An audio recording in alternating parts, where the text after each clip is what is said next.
A second's apprehension as I slotted the huge key into the lock and pushed open the door onto the darkness inside.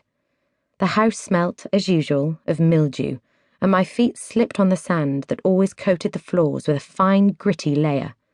It got in somehow, even when the house was locked, through minute cracks or under the door. I flicked on the lights.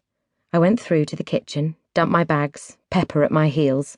I turned on the immersion heater, switched on the fridge. I would warm up the place, turn it back into a home. Upstairs, the mattresses were cold under my palm. I ran back down and filled the kettle. The hot water bottles gave off a familiar old smell of warm rubber, winter nights, childhood. I tucked one under a scratchy blanket on each mattress. I'd asked my friends to bring their own bed linen. May's was a bit random, a few thin duvet covers, some crumpled sheets. I put on May's old Roberts radio for company, and Dancing in the Moonlight tinkled in the background. Pepper followed me, as if he couldn't bear to be a foot from me, and I chatted to him, glad of his company.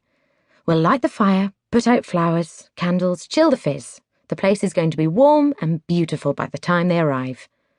I could do this on my own, play the hostess, run a house. I filled one of May's old pans with water, ready for the pasta. Chiara, my flatmate in London and best friend, had said she'd bring a pudding. I'd asked Louise, who we'd flat-shared with at art college, to make a salad. I'd brought the pasta, 2 sauces, and a block of fresh, crumbly parmesan. Bread and parma ham, melon, and artichoke hearts. We were going to eat, those of us who ate at all, Chiara barely did, at May's beautiful circular kitchen table. A proper dinner table. You couldn't play the hostess in our cramped London flat. It was a novelty to do it here. I grated the parmesan, unwrapped the antipasti, and put them on plates. I went up to the room I was going to sleep in, May's old bedroom at the front, and unfolded the dress I'd bought for the private view party.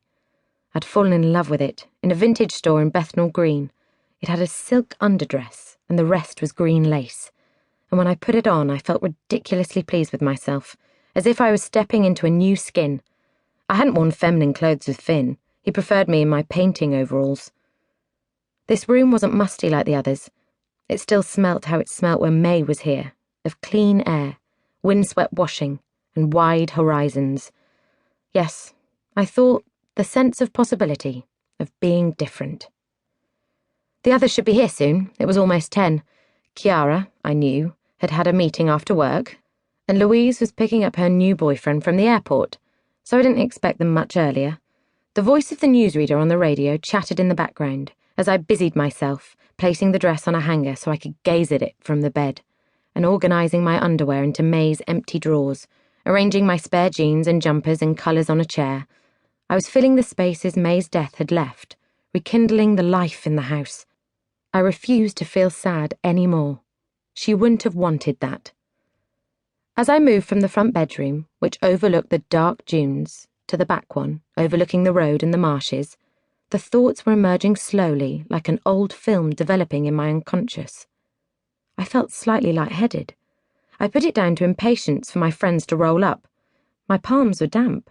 I assumed it was due to excitement about seeing Louise after all this time, sharing our news, talking about our art, wondering whether she'd changed. My heart raced as I heard the crunch of tire on shingle, and a beam of light swung across the room, through the window. Someone was arriving. Pepper bounded down the stairs, yapping. Chiara and her boyfriend Liam came in, dumping their bags, kissing me on the cheek, carrying bottles into the kitchen. "Sorry you've been so long. There was a diversion on the road back there. This is amazing, Ellie. You didn't say it was actually on the beach? Wow! What a perfect spot." "I know." I was brimming with pride as I hugged them. "I'll show you around." To keep listening to this audiobook, I've left you a link in the description so you can do it, at no cost thanks to Audible's 30-day free trial.